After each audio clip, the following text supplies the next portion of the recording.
This is a podcast by the Business Times. Hello, and a warm welcome to Podcasts by the Business Times. I'm your host, Howie Lim.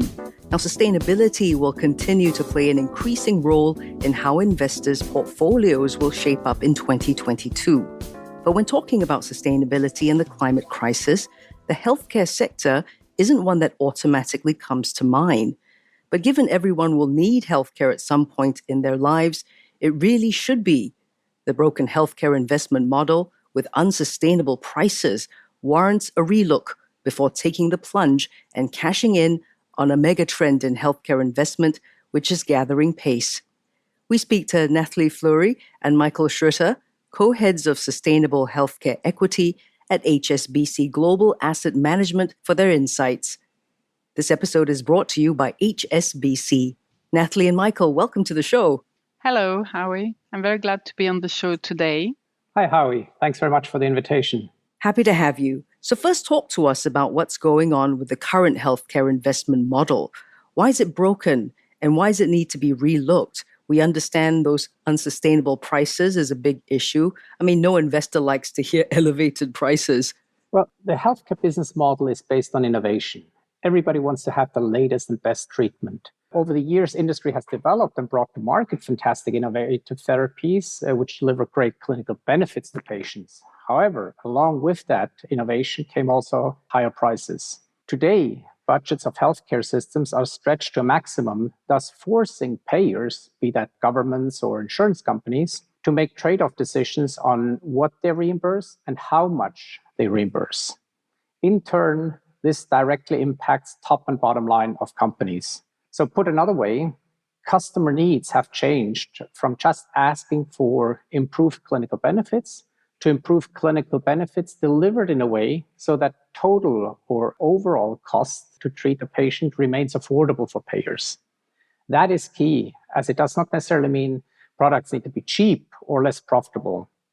This is a radical change for the healthcare industry. And like all change, it also provides an opportunity. However, it requires healthcare investors to adapt as well. Why do you think then this sector has been overlooked all this time? That sustainable investment has been gaining traction, but this sector has been overlooked. I mean, a record $649 billion was poured into the ESG-focused funds worldwide through November 30th, 2021. And yet this sector hanging in the balance, so to speak. All the habits die hard. So for the industry and investors, the focus on innovation has paid off handsomely for decades. Since revenues are a function of price times volume, the business model of delivering innovation at ever higher prices made a lot of sense. But as payers' budgets have become tighter and tighter over time, sky-high prices have become less and less acceptable. This movement has now also hit the most important healthcare market in the world, the United States. Okay, we might need some help, though, for the uninitiated. What exactly does this sector entail?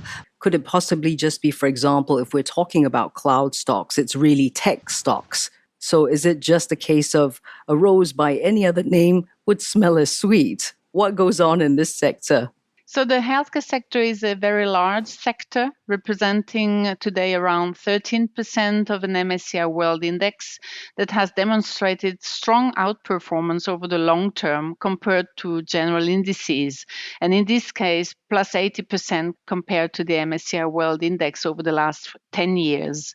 It is an innovation sector that has also a defensive characteristics. So on the one hand, many patients have chronic diseases that require care and medication over the very long term. And on the other hand, innovation allows companies to have very good financial margins.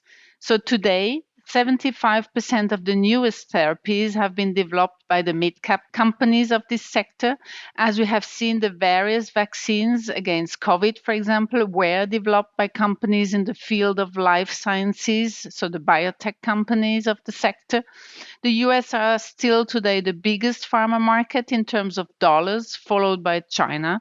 It is a diverse sector with many different subsectors, such as biotech, medical devices, digital health companies, diagnostics, or service and managed care companies.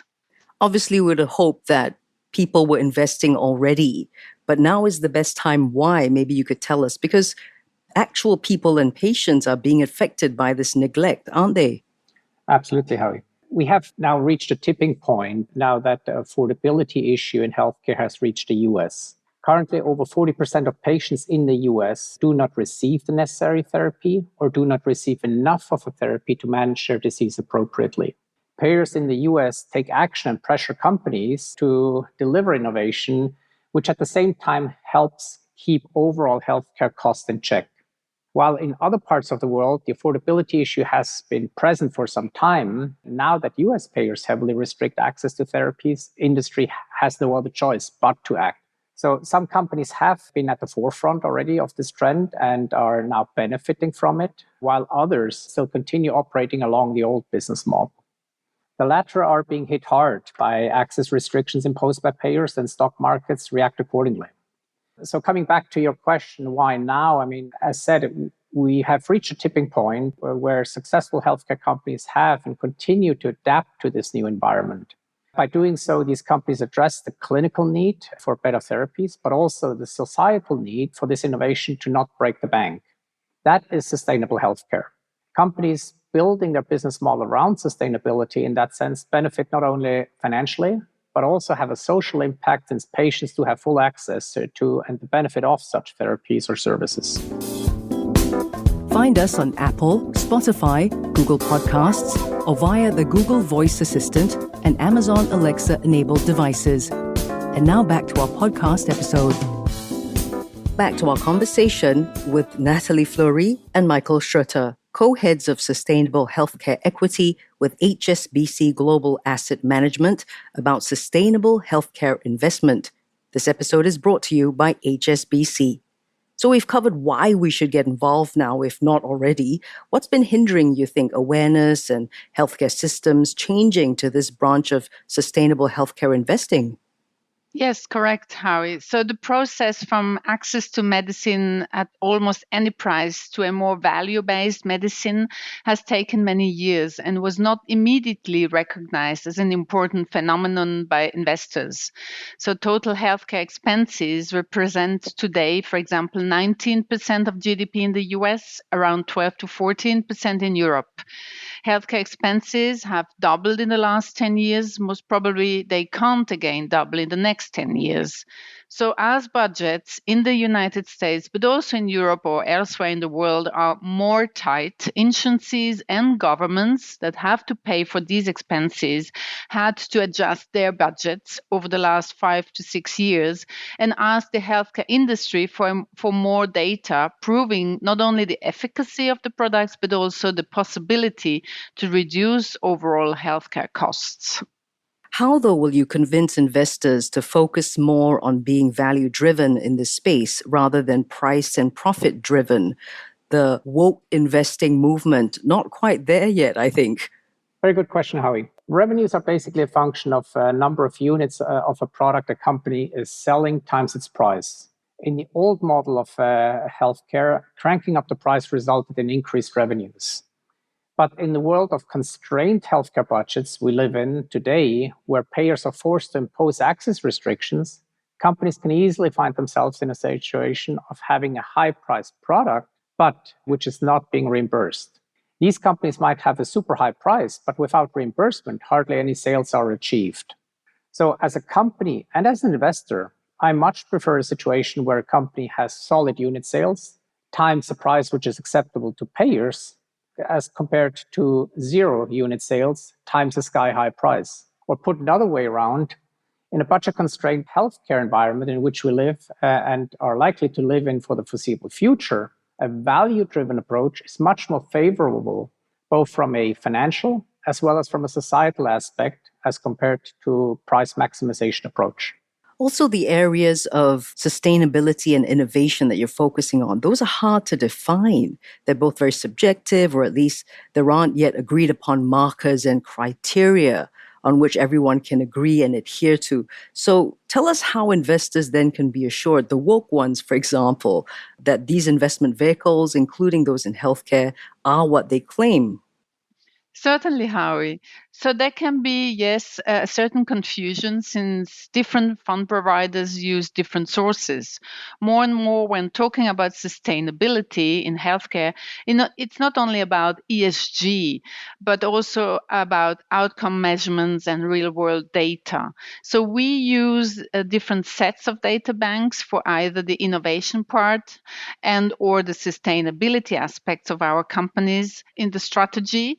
For assessing the innovation part and comparing the development status, for example, the innovation of different products or molecules, we use specialized data banks as well, take part at conferences and talk to managements, etc. We have one-on-ones with the company managements. For the sustainability aspect, we use on one side the MSCI ESG data bank, but also our own proprietary data bank we have built over the last 3 years with health economic data for the companies that are in the strategy, but also for their direct competitors, for example. We want to thank you so much for being on the show, Nathalie and Michael. It's been a real pleasure. Thank you very much, Howie, for this conversation today. Thanks, Howie. I greatly appreciate having had the opportunity to express our view. We've been discussing a much overlooked sector in sustainable investing, healthcare, with Nathalie Flury and Michael Schröter, co-heads of Sustainable Healthcare Equity at HSBC Global Asset Management. And that's a wrap for this podcast by the Business Times. This episode was brought to you by HSBC. In the next episode coming February 7th, we go more in depth and get Nathalie and Michael to share how we can define sustainable healthcare innovators and the pros and cons of investing as well. Be sure to mark your calendars. That was a podcast by the Business Times. Send your feedback to podcast@sph.com.sg.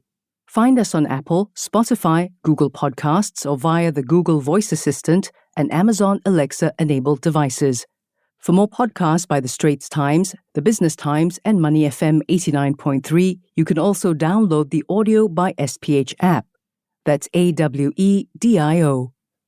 Do note, all analyses, opinions, recommendations, and other information in this podcast are for your general information only. You should not rely on them in making any decision. Please consult a fully qualified financial advisor or professional expert for independent advice and verification.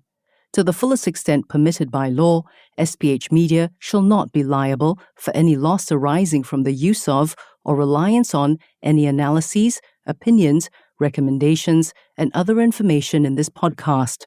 SPH Media accepts no responsibility or liability whatsoever that may result or arise from the products, services, or information of any third parties.